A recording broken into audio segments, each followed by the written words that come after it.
Welcome to the 2021 Green Home Tour.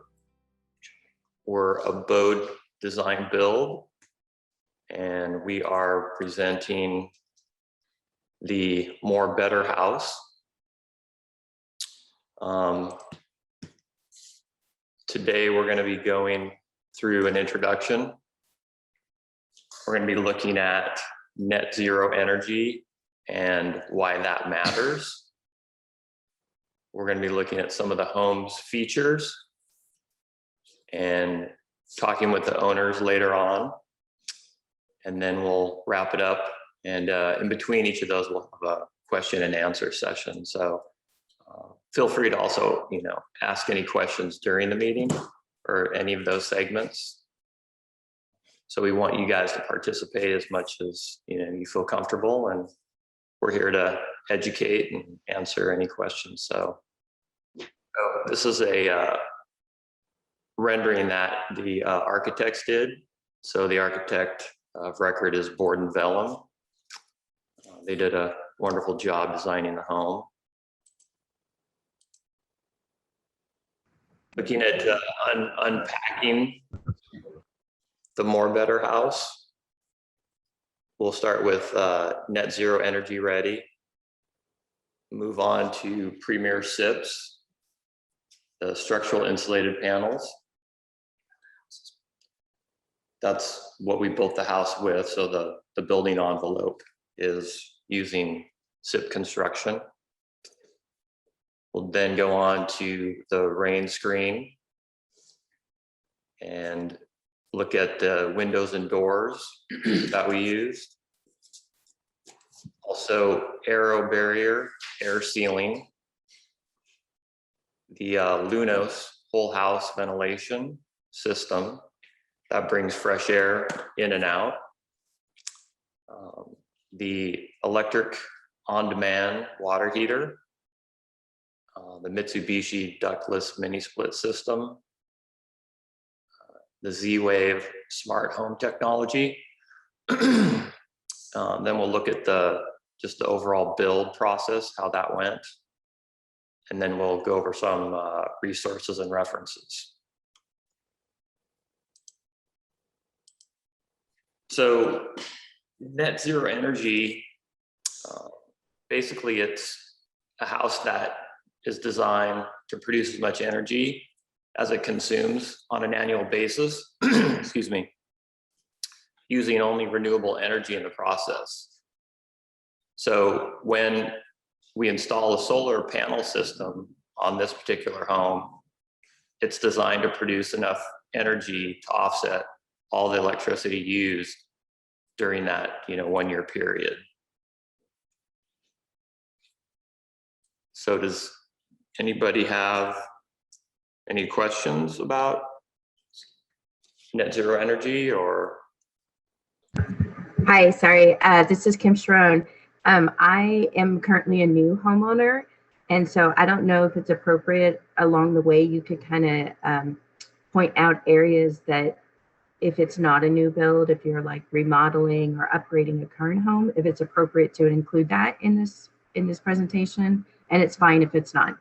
Oh, no, absolutely. I think that just brings up, other elements of, any build. So anything having to do with, building a more sustainable home, we welcome those questions, and yeah, feel free to pipe in whenever you have a question.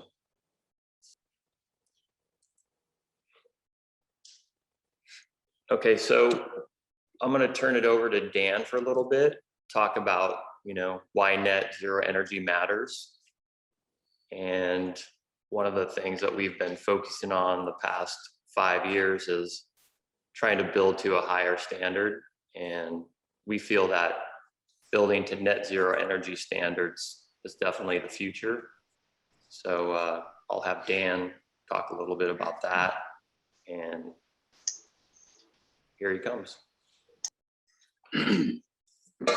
Well, basically, net zero energy, the house produces all the energy that it uses over the course of a year in Seattle and probably in Washington. we're allowed to bank excess energy we produce in the summer and use that electric bank account to supply, to pay for our energy in the winter. So in Seattle, we produce probably 80% of our energy in the summer months from May till August or September. And in the winter, like December and January, it's 2 or 3%. It's a very small amount, but we banked all that energy during the summer and pull it back out in the winter. Essentially, your house becomes a power plant for the neighborhood. In the summer, you're producing, your neighbor's watching TV, across the street, their dryer is running, your house is powering their house when it is sunny. As people may or may not know, the United States is trying to go to net zero. I think 2030. This is just a way of saying, yes, we believe in that, and we want to have houses that are at the very least very low energy use homes. And even if you don't put solar panels on, your energy demand is lower, and it allows you to put panels in the future, or homes that don't have good solar exposure. Your neighbor's house can help power your house. We often build with SIPS panels, not always, but SIPS panels currently exceed the new energy code, which will be going into effect today, I think. Yeah. So it's a way of insulating your home above and beyond what the new standards are today, and likely even in the future. It also helps make the home airtight and less reliant on fossil fuels. Obviously, in the Northwest, most of our energy is produced with renewable energy, like coming from the hydroelectric. And since solar panels are expensive, if you reduce the energy load that your house will have, you spend less money on solar panels. So we try to make a house that's very energy efficient, and then you can add solar panels at the build or in the future. And that's net zero energy. You also get a federal tax credit. Currently, under Trump, the tax credits were going to disappear. It's currently, I believe, 22%. So that's a 22% of the installed cost tax credit.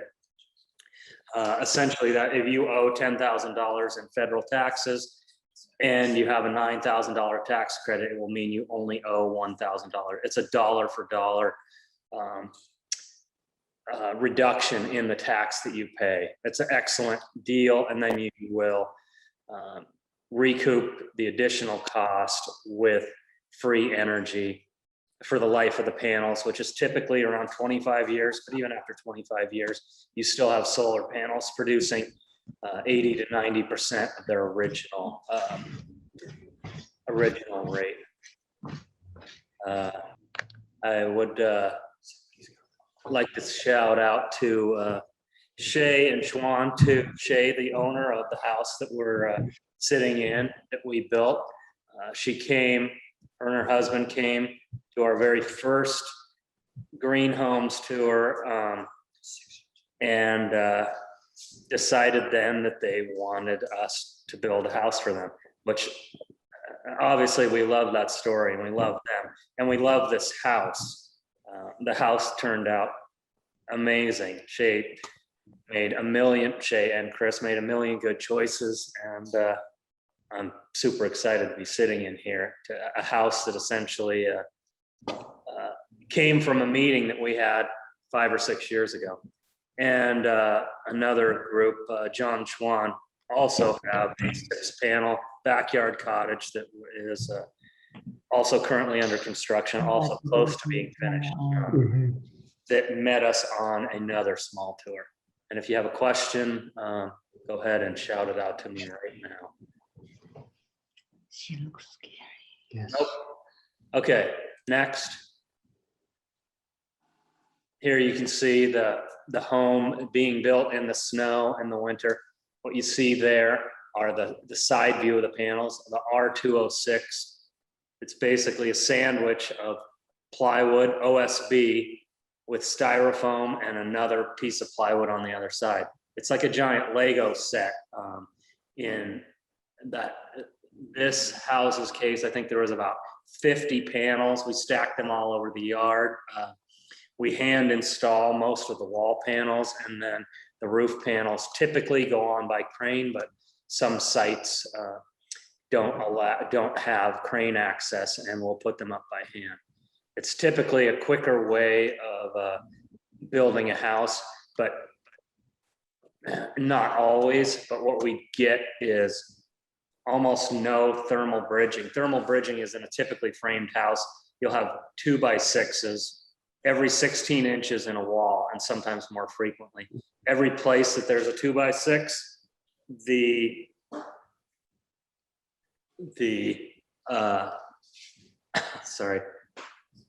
there's a thermal bridge. Basically, that stud allows heat and cold in and out. So basically what you see in this picture are the roof panels are the angled pieces that are sitting on the ground. And what we have is approximately a 10x16 roof panel with no thermal bridging. It's basically a perfectly insulated section of wall of roof.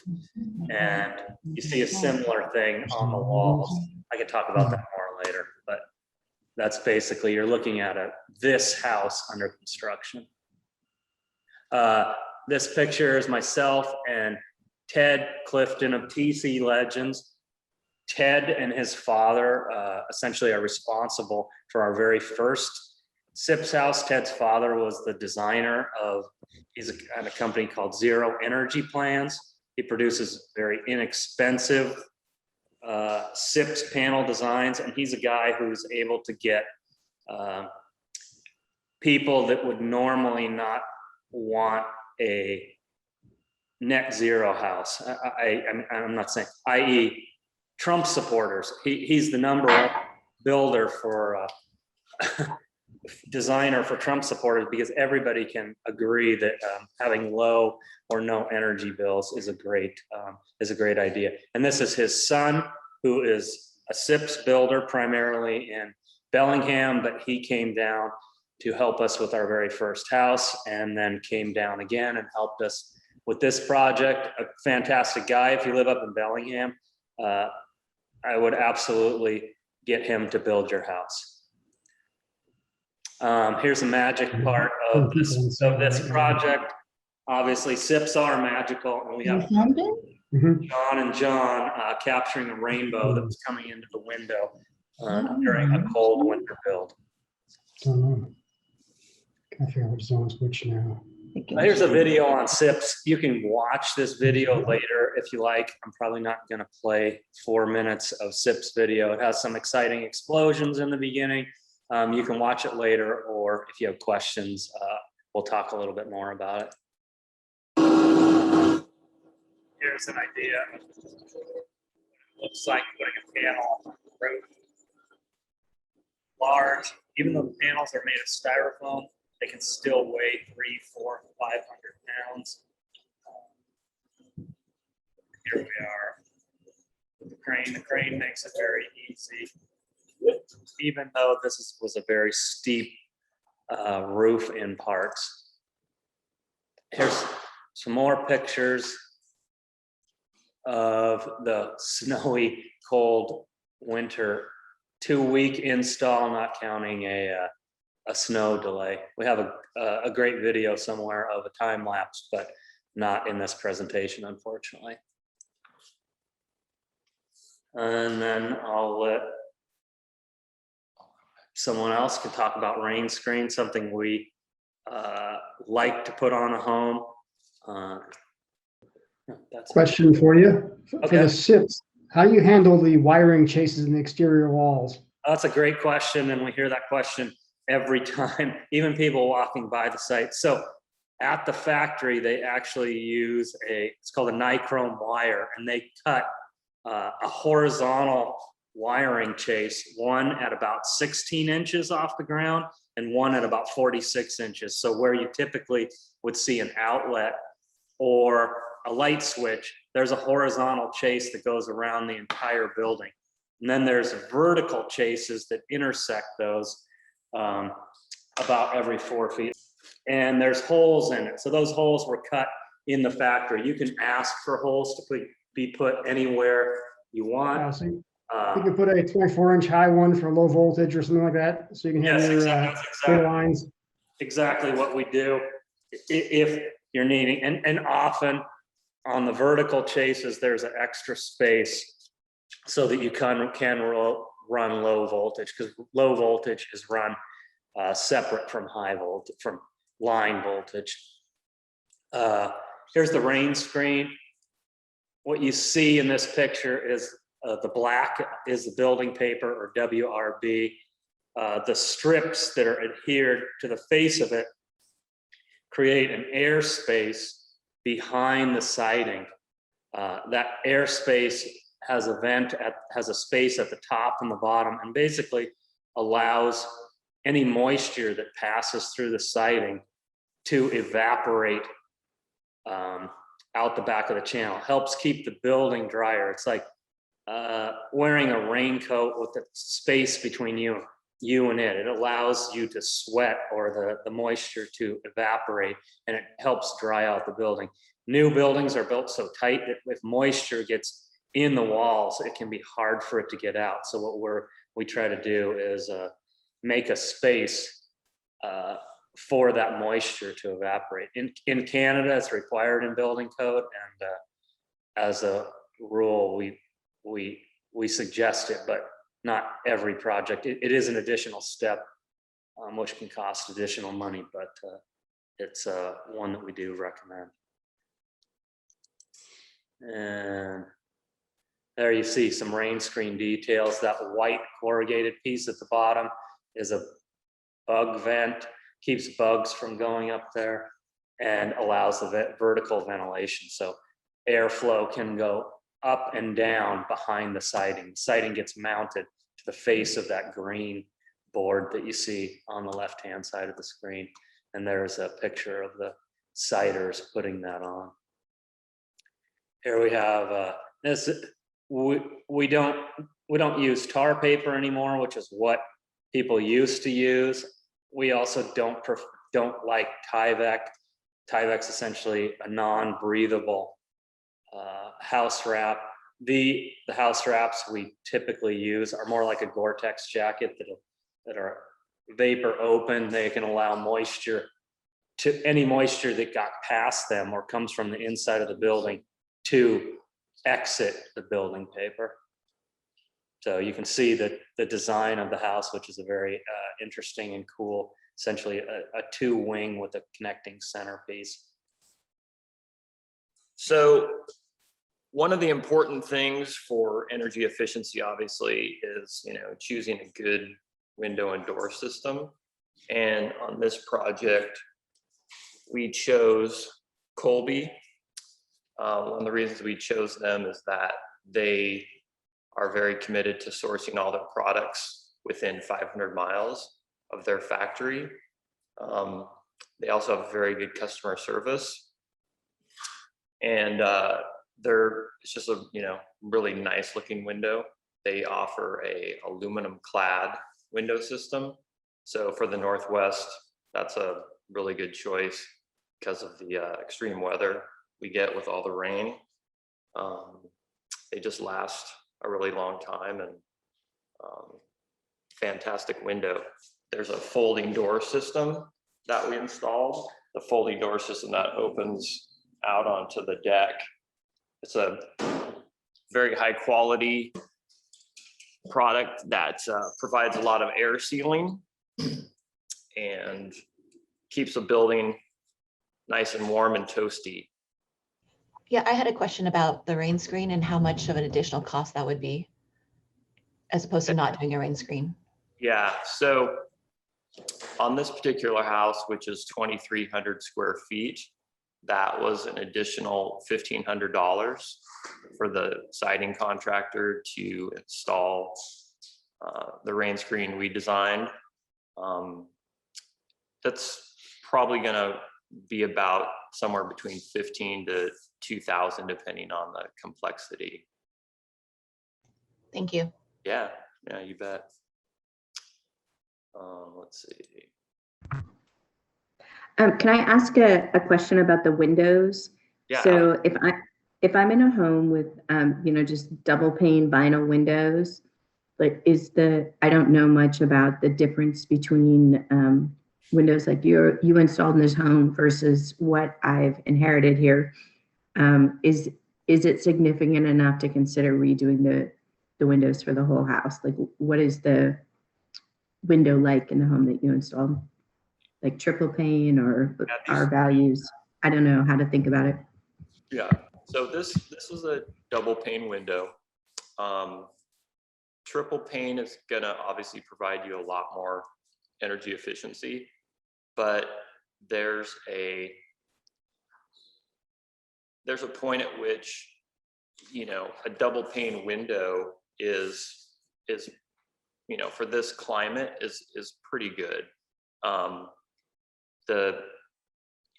Most people, installing new windows do use vinyl just because of cost. There's just some, downsides to using vinyl versus using, say, a wood or a fiberglass. Wood and fiberglass expand and contract a lot less. So they're just a little more stable. And then, but from an energy efficiency standpoint, I would say if you have decent, vinyl windows currently, that it probably doesn't make, a ton of sense to replace those. But that's a question for, somebody'd have to assess the existing windows, see how old they are, kind of see how they're performing in terms of air sealing. Are they letting, a lot of warm air out, or are they, sealing your house well? So I think that's the biggest thing to look at on that. Does that answer your question a little bit? It does. Thank you. Yeah, I mean, it's kind of one of those tough decisions, If it's an aesthetic choice, I would say yes, but in terms of energy efficiency, I don't think replacing them, even say with the window that we chose, you're gonna see enough of a return on energy savings to warrant spending that money. So We'll see an aesthetic value. These windows are absolutely stunning. They're beautiful fur clad interior windows. I mean, some of the nicest windows we've installed on a project. yeah, they're quite nice. And you gave me the wrong answer. I wanted to hear you must replace them. Yeah, it's definitely, we've done a couple projects where we've used wood windows that are clad with aluminum on the exterior, and everybody loves them, but when we tell them how much they cost, the love affair is over pretty quickly. So yeah. Okay, anybody else, any questions on doors or windows? Yes, speaking of that, is it possible to sort of rank where these windows are priced compared to, other wood clad, aluminum clad windows? Yeah, so this is they're top of the line. So they're going to compare, say, to a Sierra Pacific, a Marvin, some of the European brands. So yeah, they're about as expensive as you can get. And that, the owners chose this. So when we were in the design build process, kind of value engineering everything, the owners were really committed to making sure that Oh yeah, Shay, I keep forgetting that Shay is with us, one of the owners. She's one of the audience members. But they really wanted to make sure that the building envelope, so the siding, the windows and doors, the roof, the SIP panels, were really all high quality, so that over time, you know, they're getting the benefits of, you know, high quality products and not having to repair or replace those. So that's where we put they put their money is in the envelope. And that's one of the things we really stress on projects is that put the money where it really matters. And then things like kitchen cabinets, lighting fixtures, et cetera, those can always be swapped out, but it's pretty hard to swap out, you know, a folding door or, you know, an entire window package. So that's what we try to coach our clients on. Okay, next we're going to talk about Aero barrier air sealing. So one of the things with building, again, to a net zero energy standard is the theory that you seal it tight and vent it right. And why that's important is because you want to keep as much of the heat or cool air, you know, in the summer inside, and you want to also bring in fresh air. So one of the ways to do that is to have a really airtight building. And in the past, that's meant, you know, coming up with all sorts of, you know, different strategies to, you know, seal a building. We've used caulks, we've used, you know, spray foams, we've used tapes, all sorts of different things. And so Aero Barrier came up with a system where they mist basically like a latex caulk product into the air. And once the house is, they pressurize the house. And so you can imagine, like, if you have a big balloon and you poke a teeny little hole in it, all the air inside that balloon is gonna head for that one little hole. Well, it's kind of a similar thing with the Aero Barrier system. So once they pressurize your home and they start this air misting of the latex product, that then finds all these little small leaks and fills those, you know, tiny little gaps.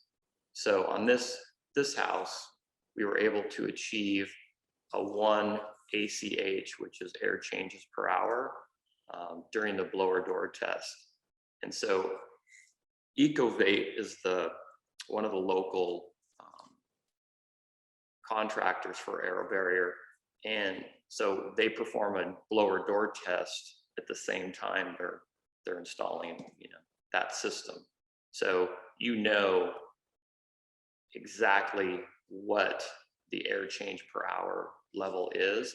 And if you want to try to get below, say, a 1 ACH, you can have them do that. It's just on this particular project, which actually Dan supervised, once we hit 1, we just said, okay, that's enough. But obviously you can go past that if you want and try to go for you know, a tighter building. But what we found is 1 is, you know, way more than sufficient for, you know, for the Northwest. So it's an extremely tight building in terms of, you know, air changes.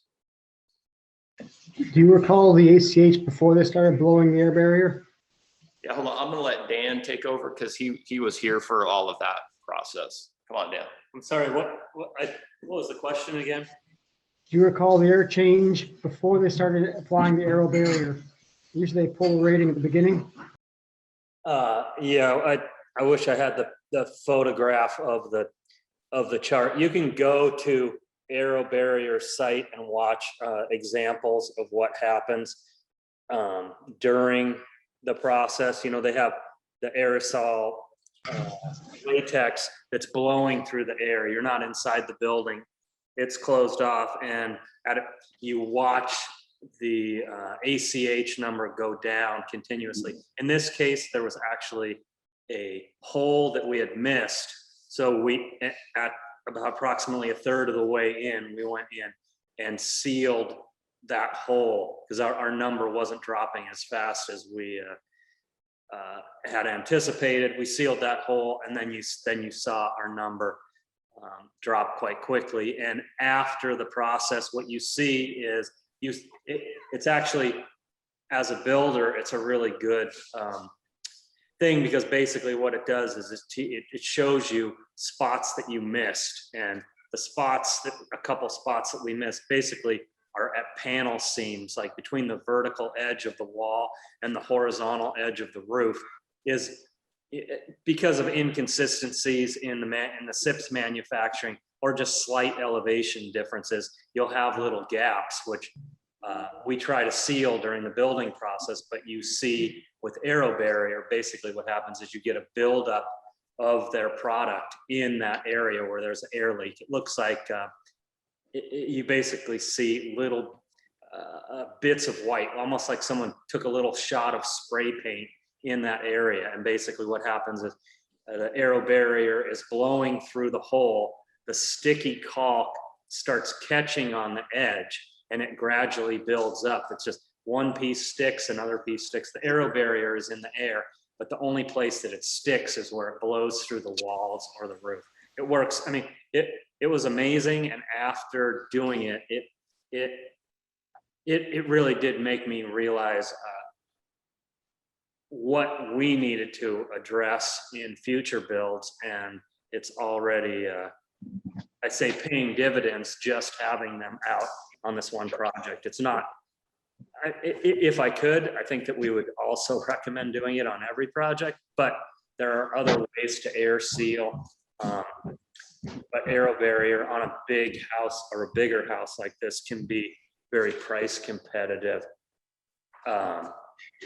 as opposed to having us go around the house with caulking, or in the case of SIPs, with SIPs tape, taping up the seams.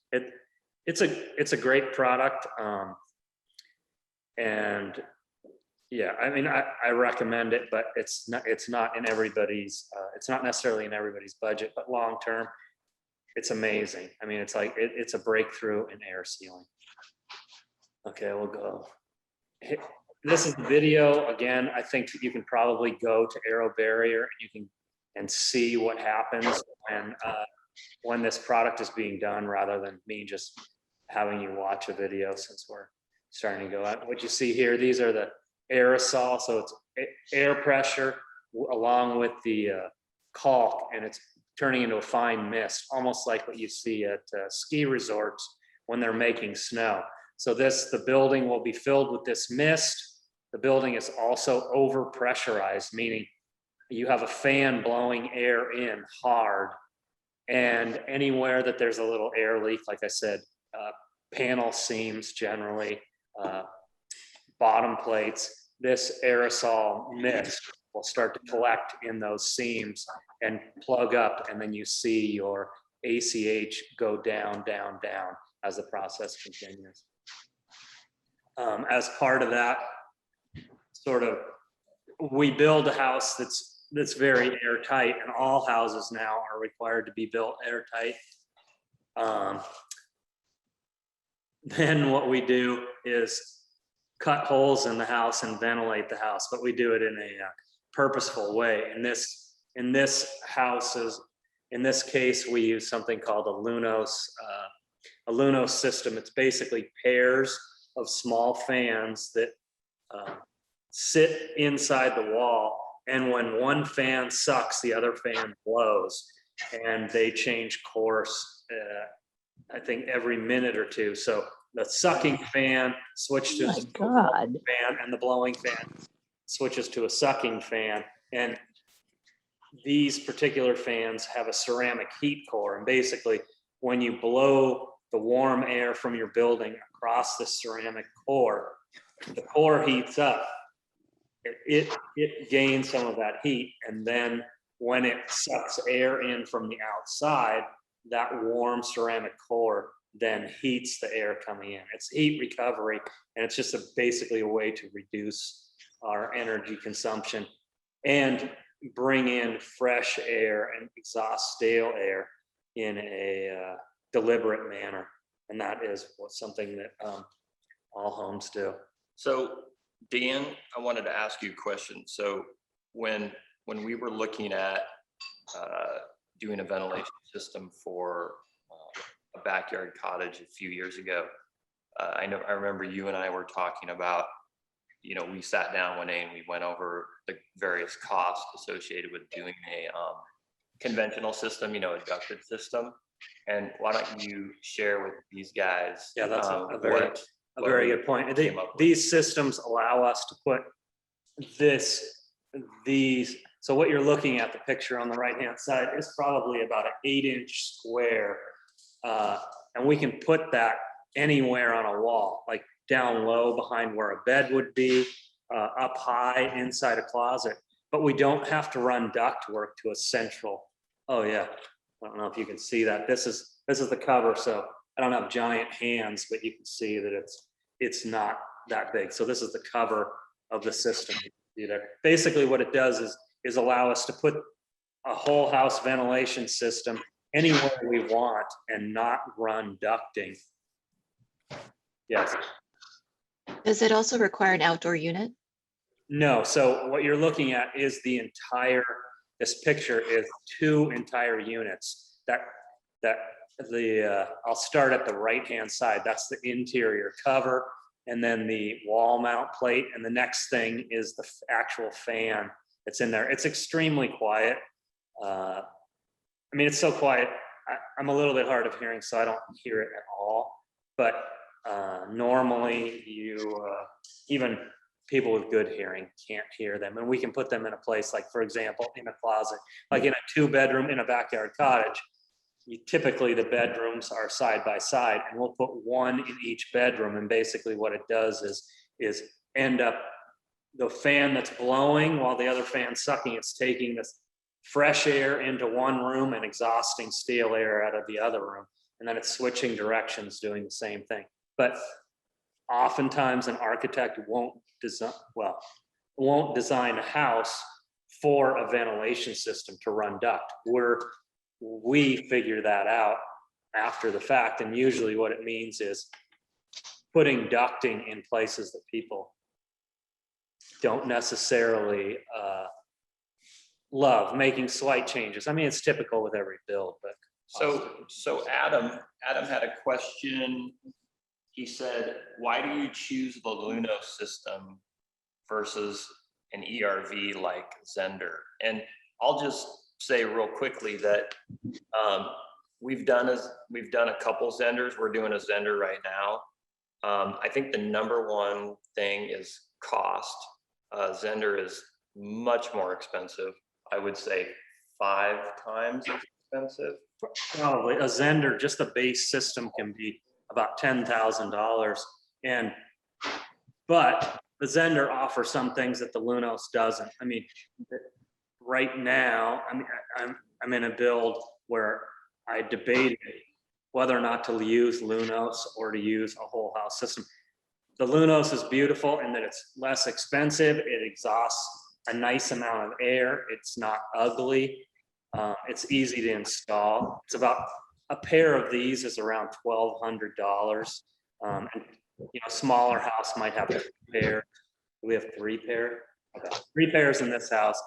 And in order to run a Zender in this building, so a Zender requires ductwork everywhere. I think you can go in our Instagram a while back. There's a picture. It's basically, we end up with 16 or 18 tubes that have to run through the house, and it can be difficult to find places to put those. But on the plus side, a Zender does something that these doesn't, and you can put a Zender will have a HEPA filter, so you can be inside the house with no pollen. For example, the fires from the smoke that we've had recently, it will filter that, so you'll be inside your house with perfectly clean air. The Lunos does not do that. It has a screen, which is essentially a butt screen, but it doesn't offer HEPA grade filters. It's different anyway. And here's another video on a Lunos, which you can watch if you're more interested, or we'd be happy to talk about more. This building has a tankless electric on-demand water heater. In order to be a net zero home, you can't have gas. You can't use a gas appliance. A gas appliance produces carbon, whereas in our area, obviously electricity is generally carbon-free. An electric tankless heater is not for everyone because it's a high energy draw. It uses nothing when it's off, but it's a high energy draw when it's on. It was perfect for this house. They can have a lot of hot water. There's actually 2. We also build with something called a sand-in hot water. It's a heat pump water heater, and it uses carbon dioxide as its refrigerant. It's a wonderful system, and in a lot of cases,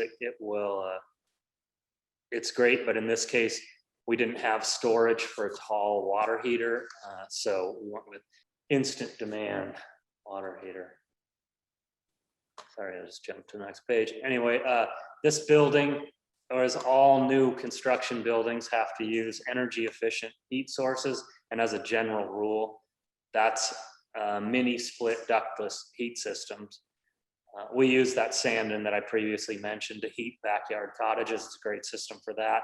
And with a SIPS house, you don't necessarily need air conditioning. You can thermally manage your building. But almost every house in Seattle now is built with some form of air conditioning for the week or 2 that we have high temperatures. But in addition to that, it's an extremely efficient way to heat your house, much better than a gas furnace.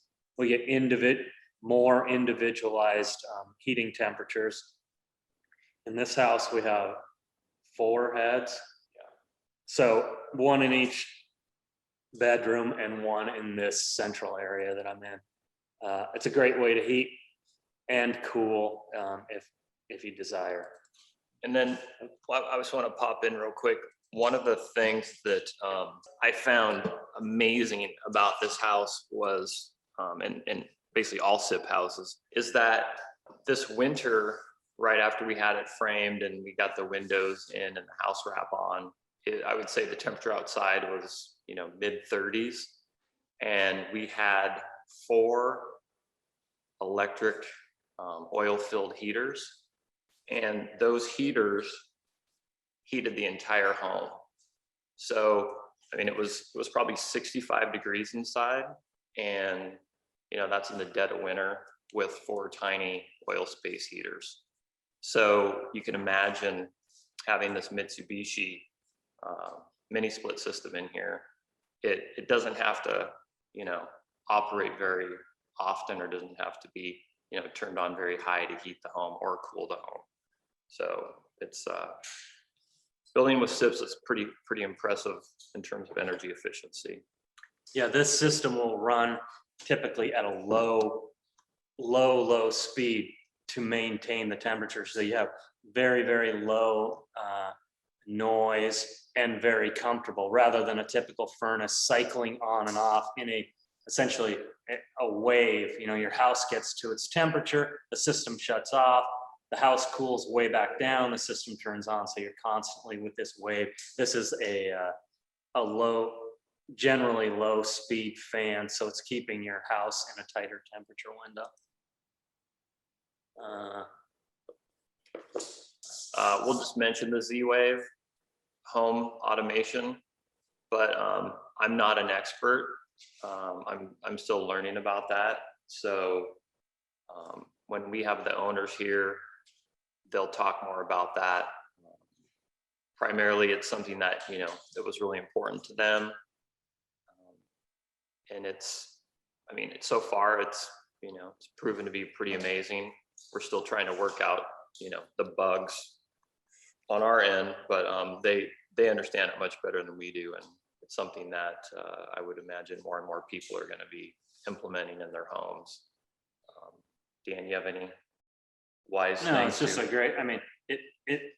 People get used to being able to control everything from their phone, and this is just a way to control your, starting out with this, rather than outfitting the house with all your light switches, they're choosing to be able to turn on the lights, I believe change the temperature and monitor your home, while you're away. People just get used to doing everything, and then it seems natural. Any questions on Z-Wave or heating how you guys are going to heat your homes, or how you currently heat your homes, and things you like or don't like about that? Yeah, I have a quick question. I have a very old house, it was built in 49. And it has it's run by a typical mechanical system with huge ducts. And I'd like to get rid of the ducts because I'd like to renovate the basement, and all the ducts are obviously there. Yeah. And so does it make sense for me to renovate it and go to a mini split system if I've already got the ducts in place? Yeah, for a number of reasons, I would say yes. So when I rebuilt our house, which was built in 47, Dan and I did that about 14 or 15 years ago. The very first thing we did was remove the old oil furnace and all the ductwork. And even though the ducts had been cleaned, the amount of stuff that was still in the ductwork was pretty disgusting. So in terms of like just from a health standpoint, I think going to a system that doesn't rely on ductwork is important. And especially if you're sensitive or you have allergies, it's just really nice not to have hot air being blown around your house through ductwork. So the other option is, you can, depend on the size of your house, you could do a radiant system, which then doesn't rely on any hot air being blown around. It's something that, we love to, convince people to put in a radiant system. It's more expensive, but, we think it's the best way to heat your house. And Dan can probably talk. Well, the only downside is that it doesn't offer air conditioning, and unless you're doing an energy retrofit, you probably want to think about cooling. I mean, people do think about cooling a lot, but we'd be happy to talk to you more about that. Yeah. Okay, thank you. Thank you. Yeah, thanks for asking. Okay, so I thought we would just kind of like go through the process of how this house was built. So I think to the right of this picture here is Chris, one of the owners, and he's taken some shots of when we did the demolition of the house. And this was Chris's grandfather's house, and so that was kind of an emotional time for he and Shay, but it was obviously making way for something new, and I'm sure his grandfather would be really proud of them and what they've accomplished in this home. So here's a shot of once we had the house removed and the site excavated. We had the foundation forms installed, and you can see this side is the north side of the house. So this sits exactly right on the 5-foot setback from the property line. And so one of the things that the city now requires is that all projects, if you're even close to the setback, they require a survey to site the building. And so each of these corners of the house were cited by terrain surveying. And so they give us a little locate at each of these corners, and that just makes sure that the building is exactly where it's supposed to be. A couple shots of the concrete being installed, and this shot is of concrete scoring. So what we're doing here is we're putting in a deep score into the concrete. It goes in about a third of the depth of the slab, and so that's to control for cracking. As the building, settles a little bit and finds its, happy spot, invariably with concrete slab finished floor, you're going to get some, cracking. So these score joints help control for that. Ideally, that's if the concrete wants to crack, it's going to crack along those score joints. And again, back to the SIPs,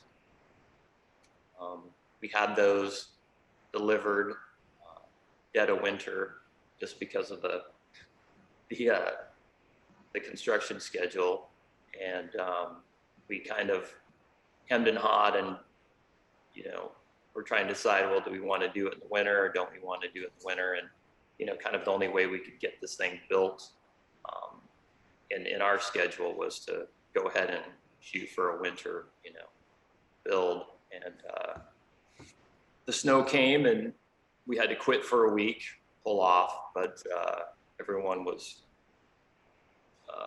in good spirits when we came back, and we were able to get the building put up in about 2 weeks, as Dan mentioned, minus a week that we had to take off during that snowstorm. So, And what you're seeing in the upper left picture is, I believe, the upper left, is the whole house being delivered actually on a flat bed.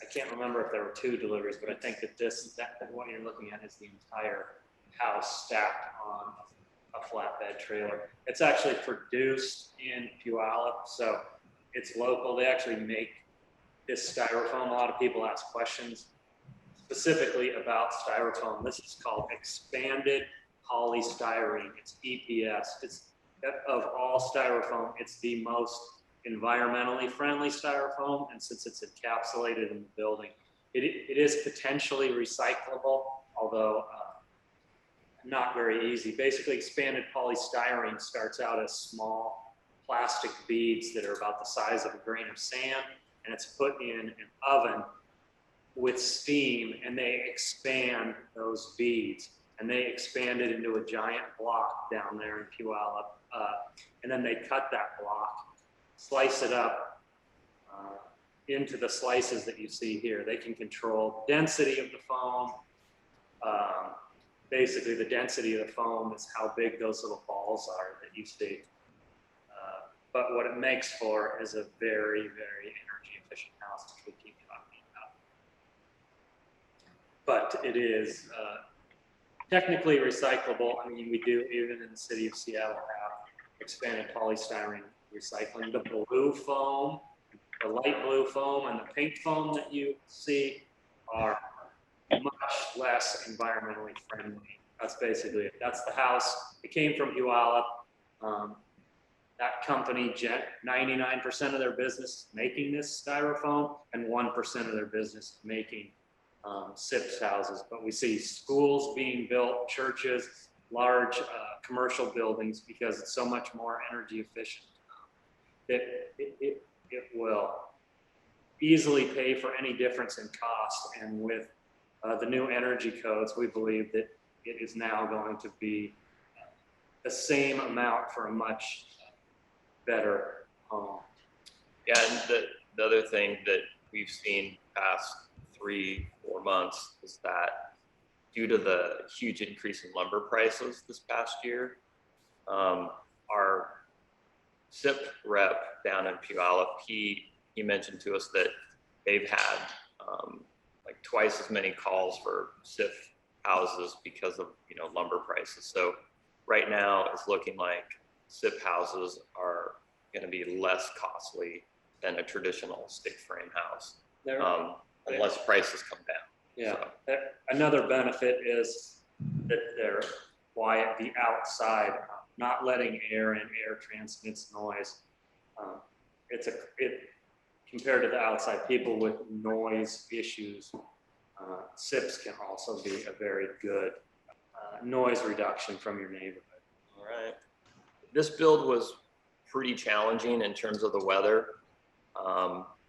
Like I said, we had to build through the snowstorm last year, and then after the snow, then we had massive amounts of rain. One of the things that we have to really try to do is keep these panels as dry as possible. So snow was one thing, but rain's another. So as soon as we can get the building wrapped and get the roof membrane on and get this building dried out better. So we dried this out, as soon as we could, and we're pretty successful there. Still, we had to install quite a bit of tarping over sections to make sure that, we stayed dry. And then the house wrap that you see here, it's a product that comes from Poland. A friend of ours imports this product. It's called Lycon, and we're really impressed with it.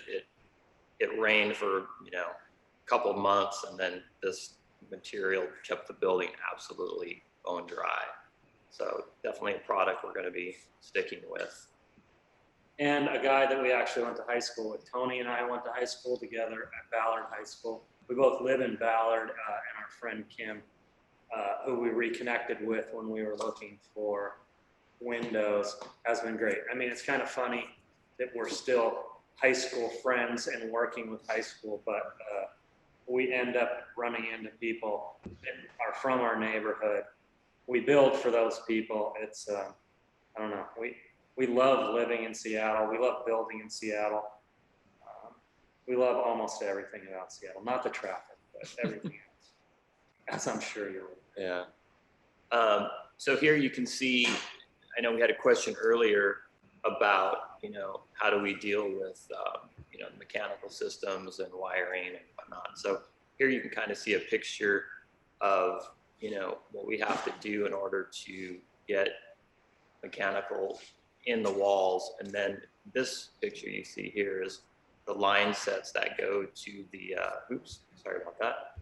These are the line sets that go to the different heads for the Mitsubishi system, the heating and cooling system.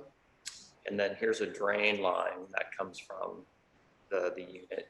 And so, we furred this section out with 2x4. And also over here, you'll see bringing up the drain line for this is the kitchen sink, and then the hot and cold supply here, and then, electrical for disposal, dishwasher, etc. To try to save space, we furred this one out with the 2x4 on the flat. It depends on, how much space you have. So that's one of the challenges with designing a building with SIPs is that, you really have to think through all of the different mechanical systems that are going to be implemented and, plan for those. Some things you can just kind of do on the fly. Other things definitely take a lot of forethought. So We'll often put the plumbing and the plumbing chases on interior walls. In this case, this wing of the building that we're in and that these pictures are of had almost no interior walls. We could have some of these wire and had heavy amounts of wiring. So that's why we did the fur out. It's not, excuse me, it's not typical, but it is a fairly easy and quick way to address that. And it just, every building is a little bit different. The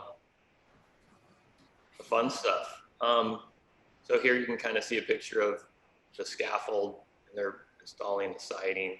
The siding for this house is a combination of cedar siding on this part of the building, and then this side of the building is a hardy panel with cedar battens. So it's a board and batten, and then on this lower half, it's core 10 steel panels.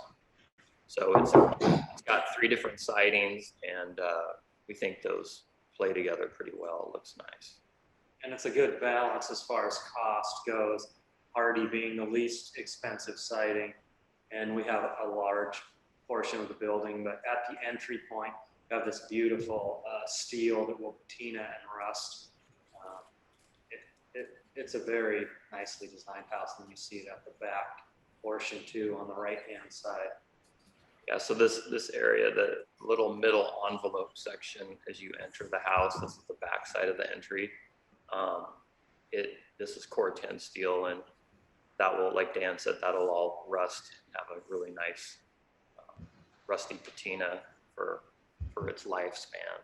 And one other thing, I don't know that if we bring it up, but the decking, there's deck in front of the house and behind the house, is made out of a product called thermally modified wood. It's basically, they put the wood in an oven with steam, and they bake that wood, and it renders it nearly impervious to rot and insect damage. They take what would typically be a lower priced wood or a lower value wood. In this case, it's poplar, isn't it? It is, yes. So the poplar is baked. It will normally, if you left poplar outside, it would degrade fairly quickly. But with this thermal modification, it goes all the way through the wood. The wood is colored all the way through, and it will last at least as long as the pressure treated wood that supports it, as well as being a beautiful splinter-free product. The poplar is very soft, so even bare feet out on this deck, and you won't be getting splinters that you can get from cedar with cedar raised grain, and you're also not using a plastic product. Yeah, it's. I was really impressed. This is the first time we've used it, and I really like it a lot. I have an Ipe deck at my house. I know, shame on me. It's from Brazilian rainforest, but we're totally sold on the thermally modified wood now.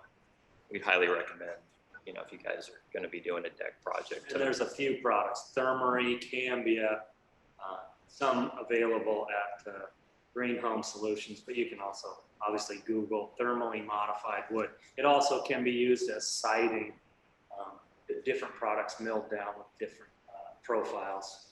Yeah, and so this is obviously a picture of the drywall crew doing their thing. I thought you guys get a kick out of, I don't know if you've seen this before or not, but when they're working on their stilts, it still cracks me up. They kind of look like circus performers. And that's actually, the guy in the middle is standing right about where we are in the room. So this wing has wonderful high ceilings. I mean, the amount of light that comes in this space is absolutely amazing. Yeah. Here's window installers are replacing some of the window sashes. We had an issue with that. And again, one of the reasons we went with Colby windows was because of their customer service. And some of the window sashes had a little defect from the factory, and we called them up and said, hey, you guys need to take care of this. They came out, within a couple of weeks and reordered those parts, came back with their crew, had those replaced. And so, yeah, we've been real happy with them. So. And this is almost nearing the end. This is the front of the house. And you can kind of see here, the core 10 steel siding is just beginning to rust, really slowly. Chris and Shay, the owners, had wanted this to kind of take a long time to rust. There's a way that we could have treated it with a vinegar and saltwater solution that's non-toxic and get this to rust quicker, but they really like the thought of having this just age slowly so they can watch the process as it happens.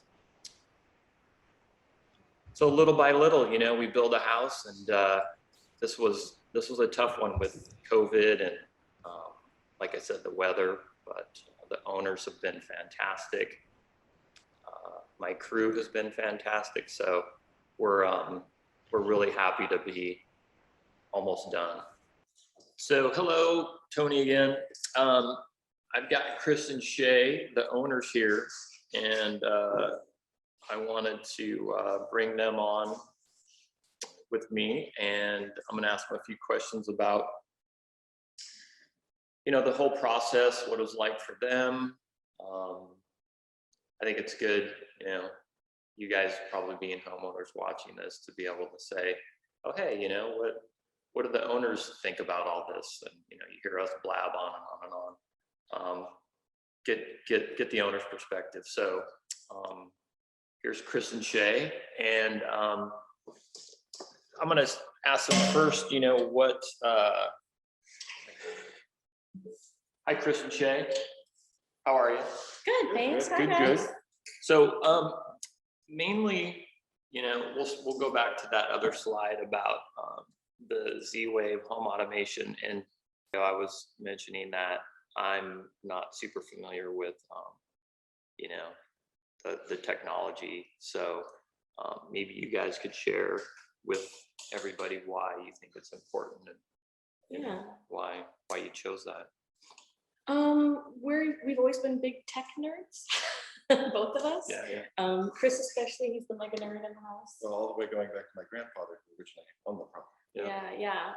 You have a long lineage of early adoption of new technology in the world. So for us in our not net zero ready home that we're living in right now, we have Google Home and Smart Things is what we've been using at our other home. The Smart Things is a really user-friendly option for people who are looking for smart home integration and learning. It also has a really robust community of like third-party apps and integration for devices, which I think is really great. I own a dance studio, and I put it there so that I can have smart locks on my door, so I can give codes to people who are renting the studio, that kind of thing. So in this house, we kind of wanted to up the ante a little bit, add a little bit more control. So we added iNovelli switches. iNovelli is kind of unknown in the market. Like I even remember our electrician kind of being excited about finding about something new. And they have a line of smart switches that have the brains within the switches. They don't just have to rely on something like Smart Things to do what they do. But to address those switches, we are using Habitat, like Habitat, but with a U. And Habitat allows us to address the switches individually, to upgrade the firmware when it needs to happen. It's what's going to allow us to have three-way switches, smart switches, which is kind of an unheard of thing in the market. Basically, each switch has its own brains and can talk to each other. It has multi-touch functionality, which is one of my favorite things. So one up may turn on the light nearest the switch, but two taps might turn on the whole room of lights. So you can self-program those to do different functions. Exactly, and we're doing that through Habitat again. So for instance, one thing we really want to do is we have a function at our house now called the Away, and it basically turns the lights how we want it to be. It can integrate with security systems, your locks, those kinds of things. So we want to have like a double or triple tap by the door. So when we leave, instead of having to say, hey, Google, or hey, Alexa, whatever your home system is, we'll just tap, tap on the light switch by the door, and the whole house will be set to exactly what we want to set as. That's great. That's great. We also have smart bulbs. I should have said that. Our bulbs in the house are primarily a brand called Sengled. S-E-N-G-L-E-D. Smart bulbs. We also have some Philips Hue, but we've been moving over to the Sengled. We find their color is a little truer and a wider range of color options. And they're quite a bit less expensive. Yeah, they're really affordable. Less expensive, that's important. Yeah, when you're trying to outfit a whole house in, well, not a whole house, we have some other integrated LED, but most of our lights are going to be smart. That gets expensive really fast. It does, yeah.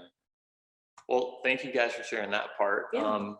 We're gonna now look at the build, and oh wait, Oh, you're don't not go done with anywhere this? yet. No, Okay, sorry. no. I just wanted to get your take on, here's a picture of when we did the demolition, and it seems like forever ago, which it kind of was. I think this is about a year and Pre-COVID. It was Year at least and a one half. full COVID ago. yeah, one full COVID. So I just wanted to ask you guys, here, this is Chris right here. The backside of Chris, he's taking a video or shooting some still shots of the demolition process.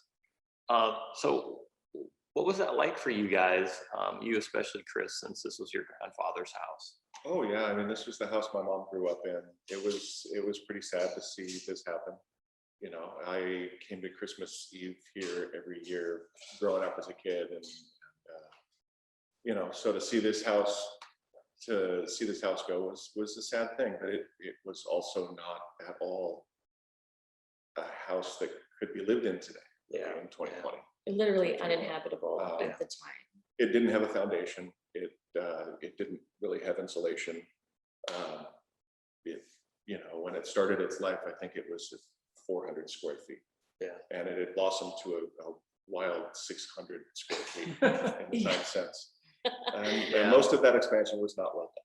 Yeah. So, It was literally cinder block on dirt for that expansion, and the house itself was 4 posts in a dirt hole, y'all. Yeah. Like that house, it was time for it to get an upgrade.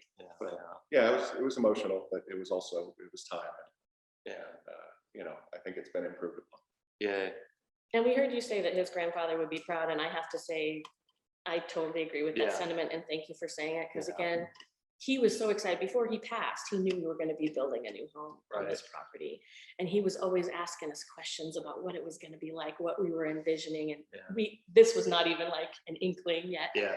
But he was so excited that Chris was excited about modern building technology. SIPs was Yeah. already in our vocabulary at that time, and telling him about that. So Well, he was loved- excited about solar panel technology as well. He had all sorts of little small homegrown He had a experiment small kind wind of things. turbine too for wind power Yeah, there. he had a wind turbine, and he had a bank of like car batteries or Yeah. marine batteries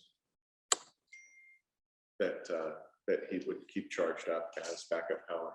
It was like a Tesla battery Yeah. Early. 30 years before Tesla was a company. So yeah, the build process, I think, for a lot of people is a bit of a mystery. And so, you know, if you guys have any questions as we go through these slides, please feel free to pop in and ask a question. The actual build, you know, using SIPs, we talked a little bit about that, but I wanted to get Chris and Shay's take on it and what it was like for you guys to come here and see how quick your house went together. That was crazy. Yeah. First of all, it was crazy that we could see like 2 workmen heft most of these panels. Just Right. it took like 2 dudes. I could lift one end of it myself. So it was really impressive how quickly that could go. And I do have that time lapse for you, Tony, Okay, yeah. and we'll get you a link to the YouTube videos. We had a Wise Cam up taking time lapse of the entire build. So if you guys are interested in seeing literally how quickly this goes up, we'll make sure that they have the link for That's great. y'all. But you just see these guys like passing up panels to the 2nd floor. It wasn't like a big to-do with a giant crane having to lift Yeah. bundles onto the roof. It was this incredible team, strong team who knew what they were doing, and it went so fast. It was cool to see the Pretty structure amazing. reveal itself. Thank you guys, appreciate that. Yeah, it's a fun way to build, and I'm gonna bring Dan in here a little bit just to talk about, you know, that process. So thank you guys, Thank you. appreciate it. Thanks for stopping by. Oh, Someone asked if there's anything the owners would, someone asked if there's anything as the owners you would have done differently. yeah, that's a big question. We'll see if they can answer that. Probably a million things. Yeah, but, don't build in a pandemic. Yeah, That's a tricky one. What would we do differently?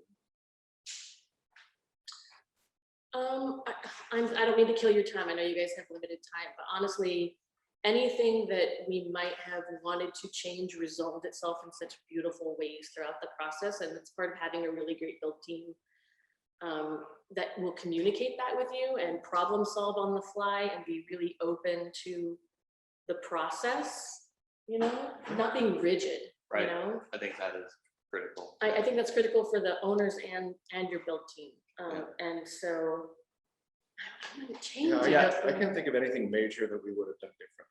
I can think of, you know, a million Little stupid, things. small things, Yeah, you know, things where we overlooked a thing or forgot about it, you know. I thought of one. Yeah. I wish we figured out some kind of gutter system on our eaves, on these overhangs. That's Oh, the yeah, only yeah. thing that I wish. yeah, is- Particularly in the one. It over drips in a weird the front spot. door. yeah. But that's like nobody's fault. That's just Yeah. how it came out in the wash. Yeah. That's about it. Yeah, I think the process of building a home, you try to think of everything up front, and we do a better job of that on some projects than others. On this one, going back to working with Board and Vellum Architects and Ryan Adenalian, who was the lead on the project, he was such a good listener, and Chris and Shay were good listeners. I think we're good listeners, and so we all did more listening than we did talking, I think, in some way. And so we all heard each other really, loud and clear. And if there was a change that needed to be made early on, we made it. And like Shay said, I think that a really critical thing about building a house is being flexible. And it's odd that you start with this blueprint that is not flexible, right? Okay, everything's in black and white. But as you start to build, all these things present themselves, which are challenges. And as we negotiate those challenges together, we find out, okay, what kind of person is this? And Chris and Shay have turned out to be, just wonderful clients to work with. They're really understanding. They give when they need to give.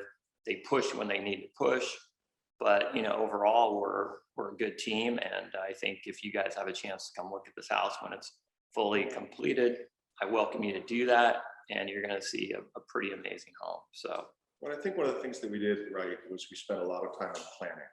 We spent more time, as I understand it, than most people do in planning, and it was in part because we were very cost conscious and wanted to keep the budget within budget. Yeah. And I think that resulted in a lot of those mistakes that we might not have being caught in the planning process and not during the build. So I think all of the teams, really came together and, as you say, communicated really well in hammering out a lot of those issues before they were issues. Yeah. I thought that was money well spent. Yeah, I agree. Thank you, guys. Thank you. Thanks. Here's a shot of the house almost finished. This was taken about a month ago, so we're still working on some interior finishes and landscaping and whatnot, but gives you a sense of what the house is starting to look like. So that kind of wraps things up. I was hoping you guys would shout out some questions for us. Be happy to answer anything. So give us a holler here. I have a question about the heating. Sorry, I've been jumping in and out. So Oh no, fine. Yeah, great. apologies if you covered it already. So with the ductless mini split, how many different cassette units in a house like this with presumably multiple bedrooms and so on? How many different cassette units do you have? Are some of them ceiling? Some, what's the? We again, because it's SIP, so we opted for just a wall-mounted version. So it's kind of a partly just constraints because of the SIPs, but also cost. So the cassettes are a little more expensive. And like the room we're in right now, as Dan mentioned, there aren't many interior walls. And so running a cassette or installing a cassette version would be kind of tricky here. So they opted for the wall mounted version. In this house, we have 4 heads, and it's supplemented by an electric radiant panel in the office upstairs and an electric radiant panel in the downstairs bathroom, radiant electric floor heat in the master bathroom. So it's a little bit of a hybrid system, in addition to only needing 4 heads, partly because the SIP house is so energy efficient. It doesn't take a lot of energy to heat this building. When we had that winter storm last year, we had the windows in and the house wrap in. We had 4 electric oil filled heaters, little tiny space heaters, and it was about 65 degrees in here. So that proved to us that, you know, it doesn't take much to heat these homes. Conversely, it doesn't take much to cool the house either. So these units, these Mitsubishi units, are not going to be having to work very hard to heat the house or cool the house. So Yeah. Can I ask what the supplementary radiant panel was, the manufacturer of that? Yeah. So we buy all of our electric radiant panels, which are the Duco Terra panels. We buy those from Mighty House Energy. And those are the infrared ones. I've yeah. seen those on the tour a lot. Yeah. Okay. Yeah, they're fantastic. And we have it on probably like 66, 67 degrees right now in the bathroom. And you walk in there, it's like, boom, you immediately feel that just warmth, you know, envelop you. And what's great about the infrared technology is it actually heats up the objects in the room. So as those come up to temp themselves, like the concrete floor, the vanity, the countertop, etc., all those surfaces radiate heat. And now you have this really toasty room. Whereas, you know, if you're relying on forced air, it cycles on and off as needed, and you never feel that comfortable, you know, nice, true heat. Thanks. Yeah. Well, we got about 4 minutes, so we were told to kind of get things wrapped up. I hope you guys have a couple more questions. There were a question on the thermally modified wood. Thermery and Cambia are two of the manufacturers of that. It's basically, it would be what used to be a waste wood or a lower grade wood that they're able to bake, essentially bake in a steam oven and make rot and disease resistant as using chemicals like what they do on a pressure treated lumber. This wood is poplar. It's normally a soft wood, so you're not getting splinters running your bare feet on it, but it will last like a hardwood or like a plastic product, obviously, without having to use a plastic product. It's a beautiful, it's a really good looking product. It looks like a bit like the Brazilian hardwood. You don't have to do anything to it.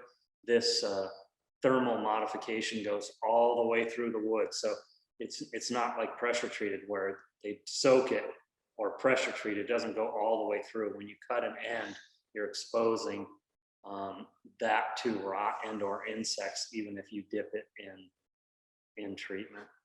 Another thing was fire. We in the city, we're not required to have additional fire ratings unless there's a building that's close to the property line. And in that case, then we add something called dense glass to the outside to make a particular wall rating, like a 1 hour fire rating. But we don't have any wildfire or special fire requirements in the city of Seattle. So we just, you know, you could add that if you were in a wildfire area. And a wood stove, someone asked about a wood stove. So you could put a wood stove in, but what happens, because this building is so well insulated, it basically, you would want a teeny tiny wood stove. Otherwise you'd overheat the building. It would be like 90 degrees and the building would be so hot you wouldn't be comfortable. It's not necessarily practical. And as a general rule, people don't use wood stoves as much in the city, and it's just not, you know, the procuring of wood, etc., when we can use something that is actually much more efficient at heating a building and keeps it at the temperature range that you want. Yeah, I think in a more rural setting, it would make more sense, but in the city, unless it's purely aesthetics, yeah, you would probably shy away from that. And you also have to have special consideration because the building's so airtight and that wood stove is exhausting air. You have to open up, have additional air coming into the building. So it's not something that you would normally see or that we have requests for. Yeah.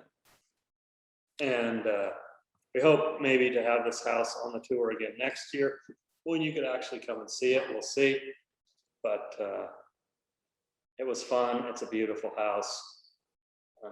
And it's nice that this tour put us together with the people we built it for. Yeah, it was a great team. I mean, everyone who's worked on this house has been amazing.